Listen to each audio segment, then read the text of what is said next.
Market खामोश ज़रूर है, लेकिन बिहाइंड द कर्टन जो है बिग प्लेयर्स अपनी पोज़ीशन जो है वो कंटिन्यूअसली जो है इंक्रीज़ कर रहे हैं। ओपन इंटरेस्ट जो है वो 3,80,000 से ऊपर तक जा चुका है, जबकि वॉल्यूम में भी हमें एक वाज़ेह इज़ाफ़ा देखने को मिला है। ये वो लम्हा है जब स्मार्ट मनी जो है वो हरकत में आती है और आम ट्रेडर्स जो है वो सिर्फ़ चार्ट के ऊपर, जिसे हम रिटेल ट्रेडर्स कहते हैं, वो सिर्फ़ चार्ट के ऊपर लाइनें जो है खींचने में मसरूफ़ होता है। अगले चंद दिनों में एक जो है वो बड़ा डायरेक्शनल मूव जो है वो आ सकता है। सवाल यहाँ पर ये नहीं है कि हरकत मार्केट में मूवमेंट होगी या नहीं होगी। सवाल सिर्फ ये है कि क्या आप इस हरकत के साथ इस मूवमेंट का हिस्सा होंगे या आप इस मूवमेंट के नीचे जो है वो दब जाएँगे।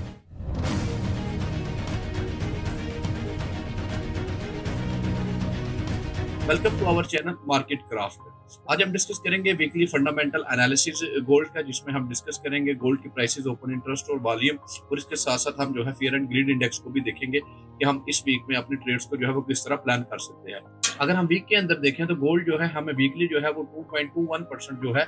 वो गेन में नज़र आया है, और अगर हम डॉलर इंडेक्स को देखें तो वो हमें वीकली -0.38% में आया नज़र आया है। और अगर हम देखें कि 10 ईयर्स यूएस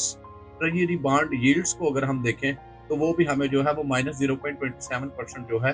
कमी के साथ आता हुआ नजर आया है। अब हम देख लेते हैं एक नज़र कि हमारे पास जो लास्ट वीक में कुछ डाटे थे वो हमें जो है मार्केट के बारे में क्या कहते हैं। जो हमारे पास मोस्ट इंपॉर्टेंट डाटे थे उसमें हमारे पास सबसे पहले आया था ADP non farm employment rate, जो कि हमारे पास 1,09,000 है, जो कि एक्सपेक्टेड थी कि मार्केट के अंदर जो नई जॉब्स की एलोकेशन होगी नॉन फार्म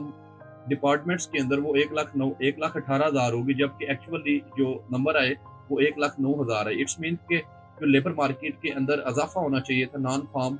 जो है उसके अंदर हमें जो है कमी होती हुई नज़र आई। उसके बाद हम देखिए अगर अनएम्प्लॉयमेंट क्लेम्स को, जो कि अनएम्प्लॉयमेंट क्लेम्स एक्सपेक्टेड थे कि 2,50,000 तक आएँगे, तो मार्केट में हमने देखा जैसे ही हमारे पास डाटा आउट हुआ कि मार्केट के अंदर जो unemployment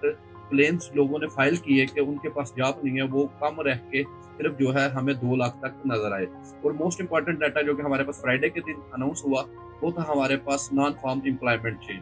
non farm employment change ये होता है कि वो तमाम सरकारी इदारे के जो हमारे पास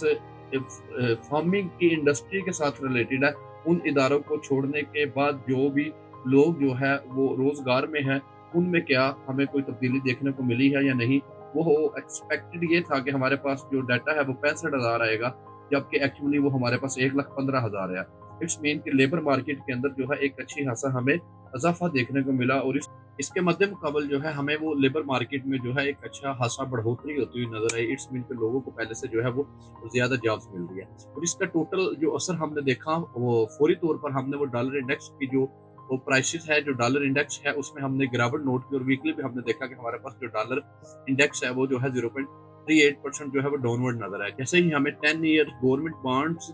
ट्रेजरी यील्ड्स गिरता हुआ नज़र आया, और उसके साथ-साथ हमें जो है यूएस डॉलर जो है वो वीक होता हुआ नज़र आया, तो हमें इन दोनों चीज़ों का फ़ायदा जो है वो गोल्ड में आता हुआ नज़र आया। अब हम देख लेते हैं अपने फियर एंड ग्रीड इंडेक्स को। अगर हम लास्ट वीक को देखें तो हमारे पास जो क्लोजिंग थी वो 67 पॉइंट थे, और करंट वीक में भी क्लोजिंग जो है वो 67 है। It's mean there is no change in the fear and greed index की मार्केट जो है वो अपने सेंटीमेंट्स के साथ सेम उसी जगह खड़ी है। अब हम देख लेते हैं अपने सबसे अहम चार्ट को, जिसको हम नाम देते हैं जी गोल्ड के prices, open interest and volume के एनालिसिस को। अगर हम इस चार्ट को देखें तो हमें ये वाज़ेह तौर पे नज़र आ रहा है कि मार्केट के अंदर जो ओपन इंटरेस्ट है वो मुसलसल जो है बढ़ रहा है। उसकी जो हमारे पास रिकॉर्ड है वो हम 3,80,000 से ऊपर जो है पहुँचता हुआ हमने ओपन इंटरेस्ट को देखा है, और साथ ही हमने हालिया दिनों में जो है अपने जो वॉल्यूम है उनमें भी एक बड़ी अच्छी खासी इज़ाफ़ा जो है चार्ट में हमें देखने को मिल रहा है। इसका मतलब ये है कि जो स्मार्ट मनी है वो अपनी नई पोज़ीशंस जो है वो मार्केट के अंदर शामिल हो रही है, और वो अपनी नई पोज़ीशंस को जो है वो बिल्ड कर रहे हैं। जिसका मतलब ये है कि मार्केट अपनी एक अच्छी खासी डायरेक्शनल मूव जो है वो देने वाली है, उसकी तैयारी में है। और इसके दरमियान अगर हमें ये जो बुलिश कंटिन्यूएशन हमें गोल्ड में नज़र आ रही है, अगर इसको कंटिन्यू रखा जाता है अप ट्रेंड, तो हमें ये बुलिश ट्रेंड के कंटिन्यूएशन का एक क्लियर तरीन इशारा है कि मार्केट जो है अपने इस बुलिश मोमेंटम को जो है वो कंटिन्यू करेंगी। बेस्ड ऑन आवर एनालिसिस, और आज हमने सिर्फ जो है ये 2 ही चीज़ें डिस्कस की है, fair and greed and open interest volume and gold की प्राइसेस को। अगर हम इनको देखें तो इनके अकॉर्डिंग जो है हमें गोल्ड जो है वो हमें एवरी करेक्टिव मूव से जो है वो बाय करना चाहिए, और लॉन्ग टर्म के लिए जो है एवरी करेक्टिव मूव से हम जो है वो एक्यूमुलेशन की एक पॉलिसी को जो है वो तैयार करेंगे।